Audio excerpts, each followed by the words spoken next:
Serious হন, জীবনটার ব্যাপারে serious হন। জীবনটা কিন্তু হেলায় খেলার বিষয় না। একবার চলে গেলে, একবার মৌত হয়ে গেলে কান্নাকাটি কোটি কোটি বছর করলে আল্লাহ পাক আর দ্বিতীয়বার পৃথিবীতে ফিরাই দিবেন, দিবে? তো কি কারণে আমরা আমাদের সময়টাকে হেলায় নষ্ট করছি? সুযোগ আছে? কোনো সুযোগ নাই। যেই কাজের পরকালীন কোনো ফায়দা নাই সেই কাজে আমি নাই। সোজা কথা বোঝেন? যেই কাজে পরকালের কোনো ফায়দা নাই সেখানে আমি নাই, এরকম আকীদা লাগবে। ইলম অর্জন করবেন কেন? পরকালের ফায়দা আছে তাই। নামাজ কেন পড়বেন? পরকালে ফায়দা আছে তাই। প্রেমের সম্পর্ক করবো না কেন? পরকালে ফায়দা নাই তাই। এই গান এই মিউজিক শুনবো না কেন? আমি পরকালে কোনো ফায়দা নাই তাই। আমি অহেতুক এসব টিকটকের পিছনে ঘুরবো না কেন? পরকালে কোনো ফায়দা নাই তাই। যে কাজ পরকালে ফায়দা দিবে আমি সেই কাজে আছি। পারা যাবে ইনশাল্লাহ? আল্লাহ তৌফিক দান করুন। যুবক ভাইদেরকে আমি অনুরোধ করবো যে আপনাদের যৌবনটা আগামী মুসলিম উম্মার ভবিষ্যৎ। এই যে বলে না যে জাতির কাণ্ডারি হবে অমুক তমুক, কেউ জাতির কাণ্ডারি হতে পারবে না। জাতির কাণ্ডারি যদি হতে চায় তাহলে মুসলিম যুবকরাই হতে পারবে। যারা সারাদিন মাদকদ্রব্য সেবন করে এরা জাতিকে কিচ্ছু দিতে পারবে না। যারা সারাদিন হকি স্টিক নিয়ে ঘুরছে আর নির্মমভাবে মানুষকে মারছে এরা জীবনেও জাতিকে কিচ্ছু দিতে পারবে না। ফাসাদ সৃষ্টি করা ছাড়া কিচ্ছু করতে পারবে না। দেশকে, জাতিকে এবং উম্মাকে যদি এগিয়ে নিতে হয় শুধু মুসলিম যুবকরাই পারবে ইনশাআল্লাহ। এবং কারা পারবে? যারা অন্য ধর্মের মানুষ কিন্তু মনটা স্বচ্ছ সৎ, তারাও পারবে। যাদের মনে সততা আছে অন্য ধর্মের হলেও তারা পারবে ইনশাআল্লাহ। যার মনে সততা নাই সে পারবে না। কখনো করাপ্টেড, দুর্নীতিপূর্ণ মন নিয়ে কখনো দেশের খেদমত, জাতির খেদমত করা যায়। বাংলাদেশের সবচেয়ে বড় সমস্যা দুর্নীতি।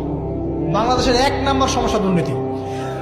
দুর্নীতি যদি না থাকতো আর সমস্ত কালো টাকা যদি সাদা করা যেত বাংলাদেশের মানুষকে আজকে না খেয়ে মরতে হতো না। 65% মানুষকে আজকে এই খাবারের সংকটে ভুগতে হতো না। সামনের দিনগুলো কঠিন হবে, ভয়াবহ হবে, এটা সবাই বুঝতে পারছে, হয়তো শুধু আপনারা পারছেন না। আল্লাহ পাক আপনাদেরকে বোঝার তৌফিক দান করুন, আমিন। সামনে যান, নিজের জীবনকে কাজে লাগান, যৌবনকে কাজে লাগান, একটা হালাল রিজিক সার্চ করেন। অল্প রিজিকে সন্তুষ্ট হয়ে যান, উচ্চাভিলাষী হবেন না। উচ্চাভিলাষী হওয়ার দরকার নাই, যতটুকু আসছে আলহামদুলিল্লাহ, এটুকুর মধ্যেই সন্তুষ্ট থাকেন। পারবেন ইনশাআল্লাহ। সামনে যাবেন, আদর্শ পরিবার গড়বেন। পরিবারের মধ্যে ইসলাম থাকবে।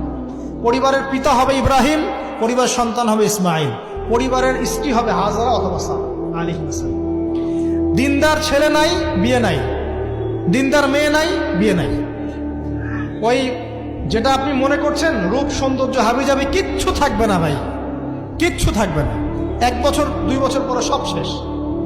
দিনদার স্ত্রী পাবেন, চোখ বন্ধ করে বিয়ে করে ফেলবেন। আর দিনদার স্বামী পাবেন, বিয়ে করে ফেলবেন।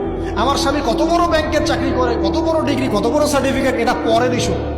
আগের ইস্যু হচ্ছে আমার স্বামী নামাজ পড়ে কিনা, এই লোক আমার স্বামী হতে যাচ্ছে, এর দাঁড়িয়ে আছে কিনা, ইসলাম পালন করে কিনা, ইসলামের প্রতি ভালো ধারণা আছে কিনা, সে আমাকে পর্দায় রাখবে কিনা, এগুলো বড় জিনিস।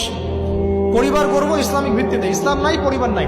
এমনকি পরিবার গড়ার পরেও যদি দেখেন যে পরিবারের সদস্যদেরকে বোঝাতে বোঝাতে আপনি ক্লান্ত হয়ে যাচ্ছেন, পরিবারের সদস্যদেরকে দিন বোঝাতে আপনি ক্লান্ত, কিছুতেই দিন বুঝতে চায় না, আপনি আসহাবুল কাহাফ হয়ে যান, তাও ভালো।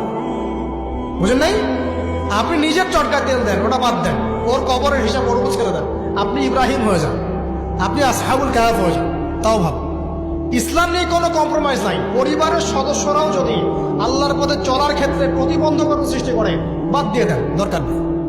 আল্লাহর জমিন প্রশস্ত, আল্লাহর জমিন প্রশস্ত, আল্লাহর রিজিক প্রশস্ত। ইনশাআল্লাহ আল্লাহ পাক উত্তম আরো কিছু দিবেন আপনাকে ইনশাআল্লাহ। খেয়াল রাখবেন, পরিবারের মধ্যে ইসলাম থাকতে হবে। এখানে কিন্তু আপনাকে কেউ বাধা দিবে না, এর কর্তা আপনি নিজেই। আল্লাহ পাক তৌফিক এনায়েত করুন, আমিন। পাশাপাশি সৎ কাজের আদেশ করেন, অসৎ কাজে নিষেধ করেন। মুসলিম উম্মার মধ্যে ঐক্যের চেষ্টা করেন, বিভক্তি সৃষ্টি করবেন।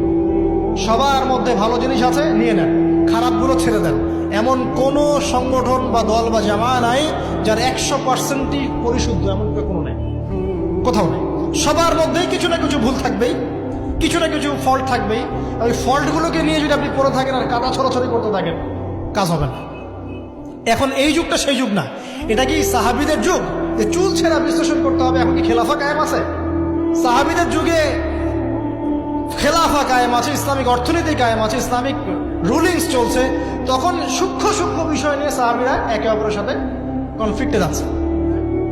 মত পার্থক্য হচ্ছে। আর এখন তো কিছুই নাই, এখন আপনি ওই ছোটখাটো বিষয় নিয়ে পড়ে আছেন, বড় বিষয়ের তো খোঁজ নাই এখন। আল্লাহ পাক আমাদেরকে বোঝার তৌফিক এনায়েত করুন, আমিন।